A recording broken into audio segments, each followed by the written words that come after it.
शुरुआत मैं कर रही हूं आरपी सिंह आपसे। ये सवाल आज की तारीख में पूछना जरूरी हो जाता है कि विधानसभा चुनावों में जब इंडी गठबंधन साथ नहीं है तो 2024 में आपको लगता है कि वो कड़ा चैलेंज जो हर कोई इंतजार कर रहा था मिलने वाला है वो मिलेगा? याद करिए रूपिका, इंडी गठबंधन की जो बैठक हुई थी उसमें तय हुआ था कि देश भर में हम पब्लिक मीटिंग्स करेंगे और पहली पब्लिक मीटिंग तय करी थी उन्होंने भोपाल में, और वहाँ पर कमलनाथ जी ने मना कर दिया कि मेरे यहाँ कोई पब्लिक मीटिंग करने का कोई मतलब नहीं, मेरे यहाँ पब्लिक मीटिंग करो मत, क्योंकि वहाँ पर आम आदमी पार्टी घोषणा कर चुकी थी कि वो इलेक्शन लड़ रही है, वहाँ पर जेडीयू इलेक्शन लड़ रही है, और आम आदमी पार्टी तो वहाँ जाकर कहकर आई थी कि कमलनाथ भी चोर है और बाकी भी चोर है, और वहाँ पर छत्तीसगढ़ में कहकर आई थी कि बघेल साहब से जहाँ पर आप है, बघेल साहब से बड़ा भ्रष्टाचारी मुख्यमंत्री कोई नहीं है। अब उसके बावजूद इन्होंने तय करी थी हम बैठक करेंगे, वो दैट वाज दी लास्ट। एक उसके बाद उन्होंने एक सर्कुलर इशू की मीटिंग नहीं हुई जिसमें सर्कुलर इशू किया मीडिया के विरोध में, जिसमें आपका भी बहिष्कार की बात की और बाकी लोगों ने बहिष्कार की बात करी। परंतु पिछले 2 महीने में कोई एक बैठक, कोई जानकारी, कोई एजेंडा की मीटिंग, कोई एक पब्लिक मीटिंग की मीटिंग, कोई सीट शेयरिंग की मीटिंग कोई हुई हो तो बताइए। हाँ, इतना सुनने में जरूर मिलता है उमर अब्दुल्ला जैसों से कि नहीं ये अब गठबंधन, क्योंकि राज्यों में हमारा गठबंधन नहीं है इसलिए मुझे लगता नहीं कि बहुत मजबूत गठबंधन चलेगा।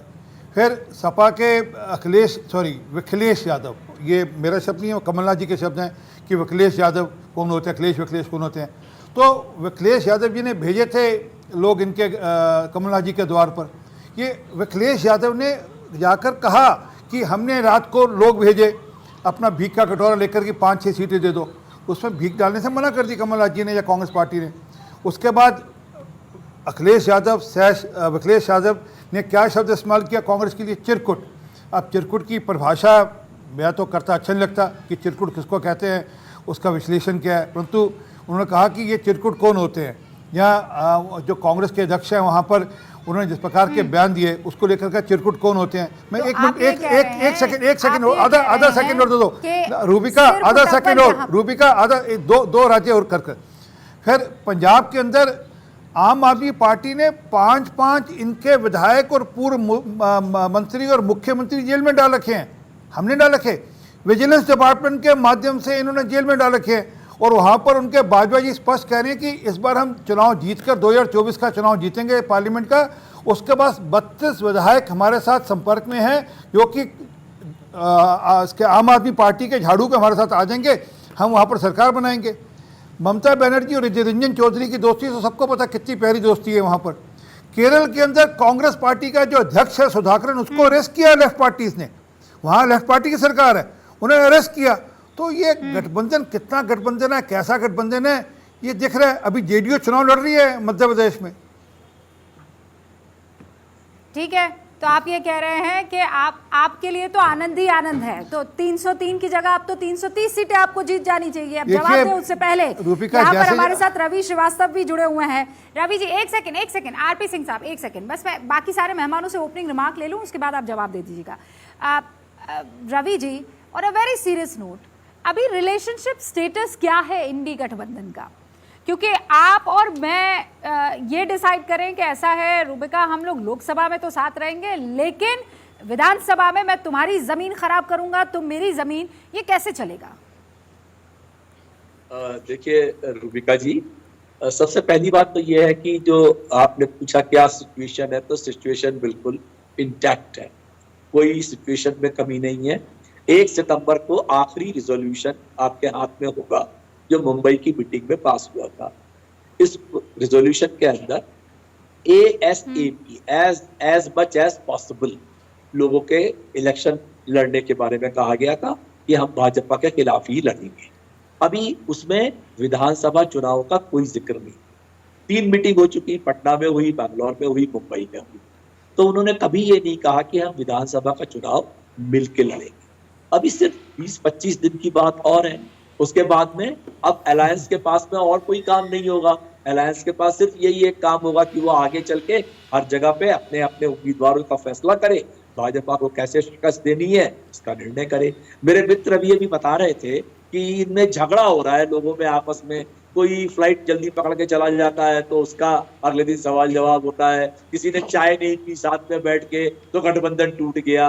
अरे भैया, आप तो इनके संग मिलके सरकारें चला चुके हो, सबके साथ में। जेडीयू के साथ आपने सरकार चलाई, शिवसेना के साथ आपने सरकार चलाई, पीडीपी के साथ आपने सरकार चलाई, डीएमके के साथ आपने सरकार चलाई, टीडीपी के साथ आपने सरकार चलाई। आपने तो सरकारें चला के उन्हें गड्ढे में डाल दिया। आपकी तो नियत ही शुरू से ये रही है कि जो भी रीजनल पार्टी आपके साथ आके खड़ी हो उसका बेड़ा गर्क कर दो, उसका नेस्त नाबूद कर दो उसके ही राज्य के अंदर। तो ये इंडिया अलायंस का ये मकसद नहीं है। इंडिया अलायंस का मकसद है सिर्फ एक पार्टी को नेस्त नाबूद करना, और वो है भारतीय जनता पार्टी। तो आप देखेंगे इंडिया अलायंस पूरी मजबूती के साथ में आपको खड़ा दिखाई देगा और काम करेगा अपना। अच्छा, मैं रूबिका जोड़ दूं, पंजाब के अंदर विपक्ष में रहकर 4 मंत्री जेल में डाल रखे हैं। आरपी सिंह साहब,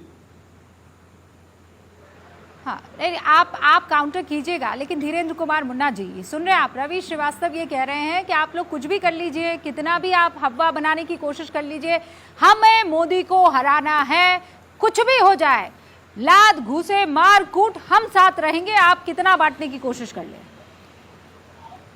रूबिका जी, सबसे पहले तो देखिए ना कि गठबंधन अब रहा कहाँ। 5 राज्यों का चुनाव जो है ये सिद्ध कर दिया, हर एक दूसरे के खिलाफ में चुनाव लड़ रहे हैं और नाम बता रहे हैं इंडी गठबंधन। तो गठबंधन नाम की चीज है नहीं। हाँ, एक भ्रष्ट लोगों के 4-5 भ्रष्ट लोगों का एक समझौता बस रह गया है, वो मोदी जी के भ्रष्टाचार के खिलाफ चल रही लड़ाई से बचने के लिए लोगों में भ्रम पैदा करने की ये कवायद चल रही है। अब अभी तो ठीक आरपी सिंह साहब ने कहा था, सिद्धू जी के बयान को देख लीजिए, अखिलेश जी के बयान को देख लीजिए, कमलनाथ जी के बयान को देख लीजिए, अधीर रंजन जी के बयान को देख लीजिए, सारे लोगों के बयान को देखिए ना, कहाँ एक दूसरे के लिए इंटैक्ट खड़े हैं। और तो और अपने राज्य में सब एक दूसरे से जूझ रहे हैं, और विधानसभा में जब ये एक नहीं हो सकते हैं तो लोकसभा में क्यों एक होंगे? एक दूसरे की प्रासंगिकता कहाँ रह गई है? नीतीश कुमार जी की प्रासंगिकता कहाँ रह गई है राजस्थान में? ये इनकी ममता दीदी की कहाँ प्रासंगिकता रह गई? आप ये कह रहे हैं ये भ्रष्टाचार से बस सीधा लाइन में। धीरेन्द्र जी, आप कह रहे हैं भ्रष्टाचार है इसीलिए ये लोग साथ में हैं, आप कह रहे हैं यही मजबूरी है। वहाँ रवि जी कह रहे हैं कि आप इसे मजबूरी कहिए, ये हमारी ताकत है। पर मुझे कोई तो समझा दे, आप दोनों इतना कॉन्फिडेंट, दोनों ही पक्ष इतना कॉन्फिडेंट नजर आ रहे हैं। जवाद साहब जी, क्या है रिलेशनशिप स्टेटस? रिलेशनशिप स्टेटस बहुत उम्दा और बहुत शानदार है। हमारे यहाँ कहा जाता शेख अपनी अपनी देख। देखिए क्या है, आपको पता भी है रूबिका जी, दिवाली आने वाली है, तो दिवाली के अंदर पटाखे, फुलझड़ियाँ, अनार बम जो हैं वो छुटा करके लोग उत्साह मनाते हैं।